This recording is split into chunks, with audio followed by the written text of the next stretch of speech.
Hey everyone, and welcome to Murder and Mysteries with Megan. If you are new here, welcome, and if you're not new here, welcome back. I'm grateful for each and every one of you that are here today.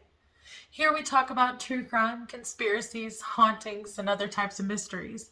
So if that's something you're interested in, I would love it if you would hit that subscribe button here on YouTube or hit my follow on my podcast on Spotify or other platforms.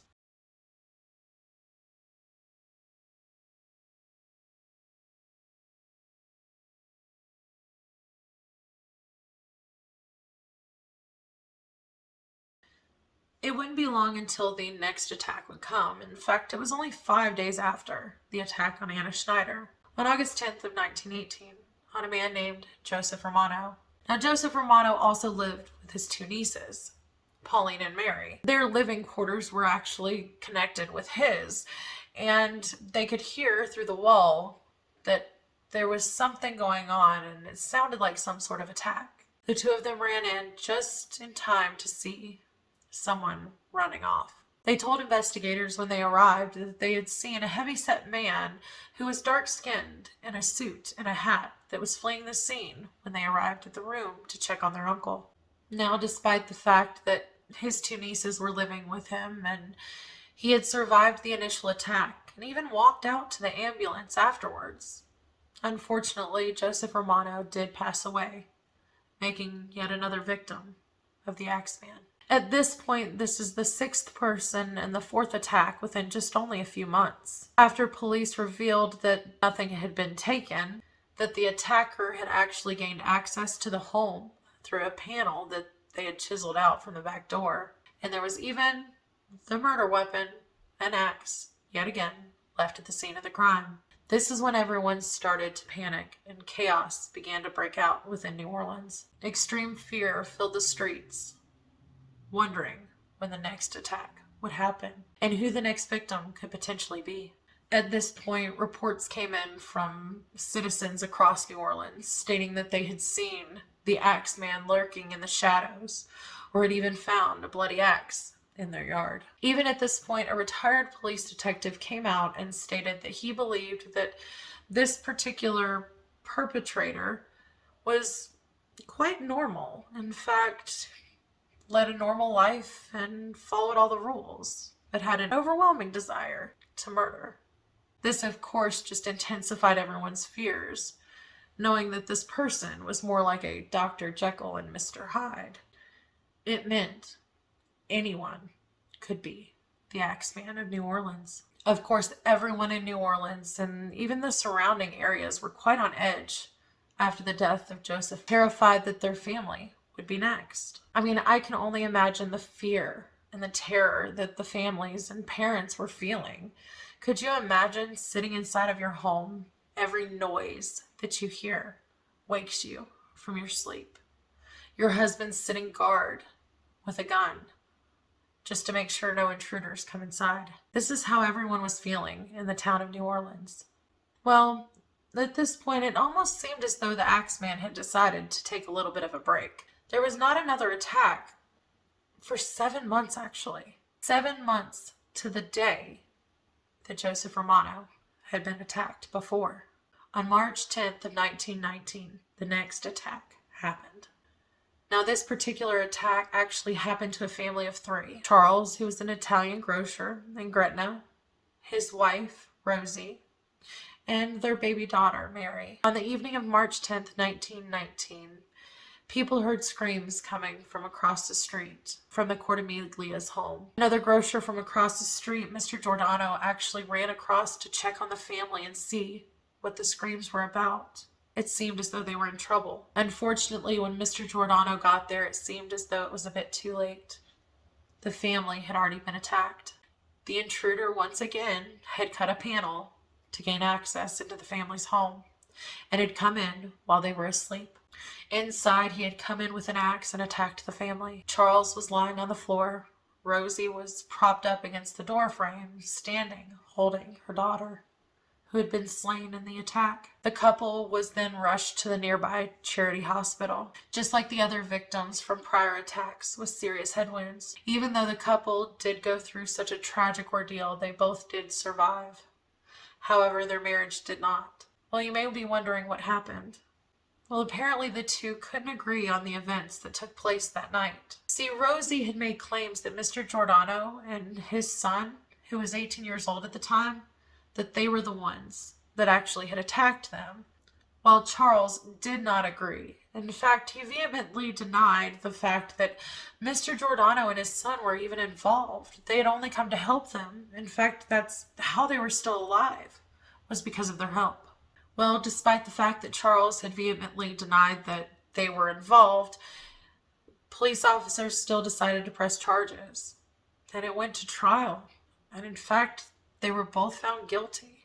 It seems as though Mr. Jordano was sentenced to the rest of his life in prison, while his son was sentenced to be hanged to death. It wasn't until almost a year later, luckily before the son had been hung and lost his life, Rosie came forward and said that they didn't actually attack her, that she had just made it all up because she was angry and it was out of spite.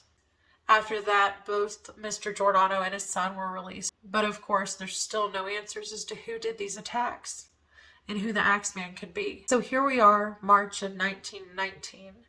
There have been multiple attacks, deaths, and even arrests made in the different cases. But none of them had stuck. It seemed as though police officers decided to jump on whoever they possibly could. And if someone said that, oh, so-and-so did it, they're the ones who attacked me, even without evidence, police officers were still desperate to find the perpetrator of these atrocious crimes and arrested whoever. Of course, we know that all played out and they were all released because of the lack of evidence and because they didn't take time to build the case. It seemed that everyone was just trying to get back some sense of normalcy, and the residents just wanted some sense of peace, that the streets were safe and that their homes and their beds were safe. Of course, despite all of the efforts of police officers to make arrests, find the culprit, and determine who actually had committed these crimes, no one was. And 3 days after this, after the last attack, that is when the letter was sent in. The letter that we read at the beginning, stating that anyone who wanted to survive and their life be spared, that they must play jazz music on March 19th, about 15 minutes after midnight. Otherwise, their lives too would be taken. Well, after the infamous letter was published and everyone read it and found out, everyone seemed to believe that this was actually a legitimate letter from the Axeman. And even those who weren't 100% sure whether or not this did come from the Axeman, they were not taking any chances, and they too decided to play jazz music. That night, of course, jazz music rang out across the entire city of New Orleans, through different clubs and bars and homes, blaring out into the streets. And no attacks happened. No one was killed and no one was attacked that evening. In fact, there weren't any similar attacks to this until actually 6 months later.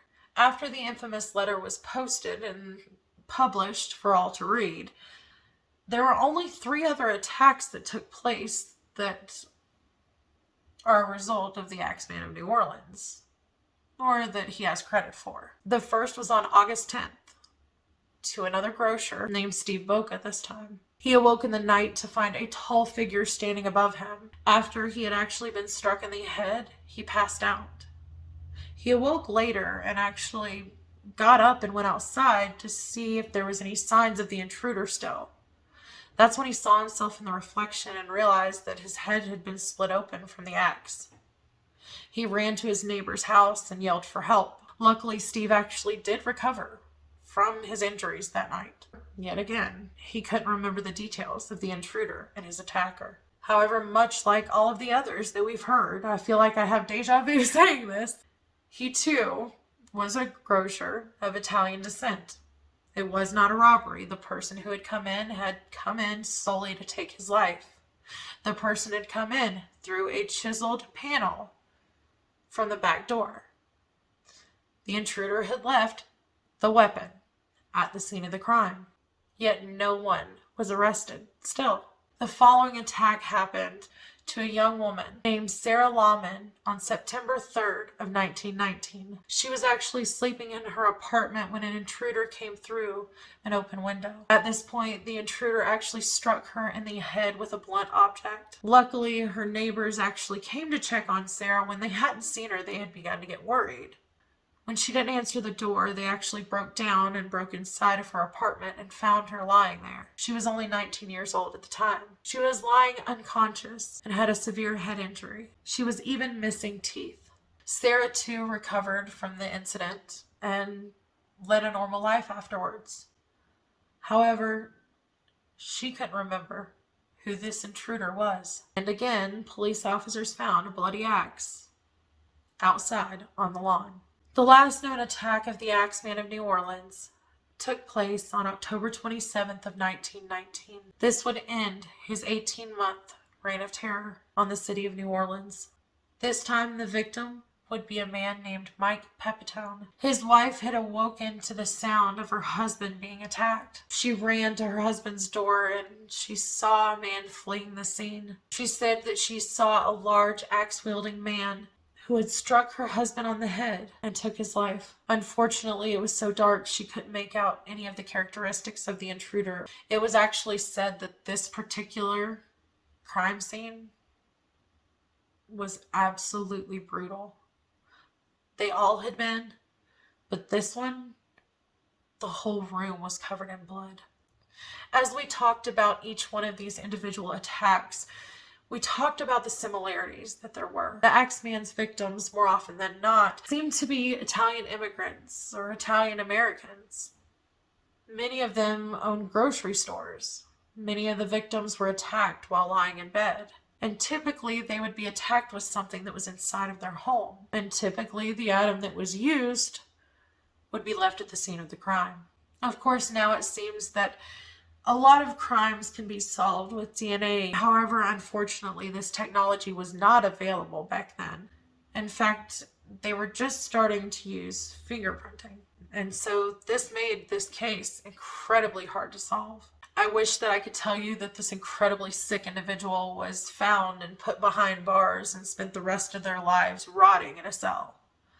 But unfortunately, that's not what happened. There were many different suspects, many different arrests made in each and every one of these attacks. None of it stuck, and no one actually ended up being convicted for these crimes. Much like many other unsolved cases, there's been a lot of speculation as to who the Axeman possibly could have been and what his motive was. Some believe that it could have been the act of the mob or mafia. Some think that it could have been potential hate crimes based on the fact that they were all of Italian descent. Even some criminologists that have looked at the case believe that the Axeman could have been going after the women, and that it was only that they attacked men when they stood in the way of the Axeman being able to gratify himself with the women. There are even some more off-the-wall theories, like the whole reason all of this happened was to promote jazz music. But despite the theories, all of the investigation and the evidence that was gathered, all the different investigators that have looked into the history of this serial killer, the attacks and the cases still remain unsolved. And the person who ultimately took 6 lives and injured 6 others never was put behind bars. Well, everyone, that is it for today. I hope that you enjoyed this one, and I can't wait to hear your thoughts on this topic. Do you think that these were all connected, or do you think that it was the work of different individuals? Do you think that the Axeman really wrote that letter for publication? Or do you think that it was a ploy to get people to potentially listen to jazz music? Was this written by someone who wanted to promote jazz music? I don't think that the Axeman did this to promote jazz music, but I could see someone using it to be like, hey, I wrote a song about the Axeman. Let's just say if we play jazz music all night long, people are so scared they'll go along with it, and then we can play our song. I mean, that, okay, I kind of get. But I'm not so sure that I buy the fact that the whole reason that everyone was attacked and people were murdered was just for jazz music in general, but who knows? there's been things done for less, I guess. There are so many questions that could be asked about this case, about the Axeman of New Orleans, because we don't have many answers, and probably, unfortunately, we never will. So it seems like we all will have to wonder, who is the Axeman of New Orleans? I wanted to let you know that I will be gone for a couple of weeks. But when I am back, I will be sharing some of what me and my family have been up to, our giveaway items, and also we'll be covering some of the cases and topics that we talked about. I hope that you all have a wonderful and safe couple of weeks. I will miss you while I'm gone, but I will see you again very soon, and we'll be checking in and chatting with you in the comments.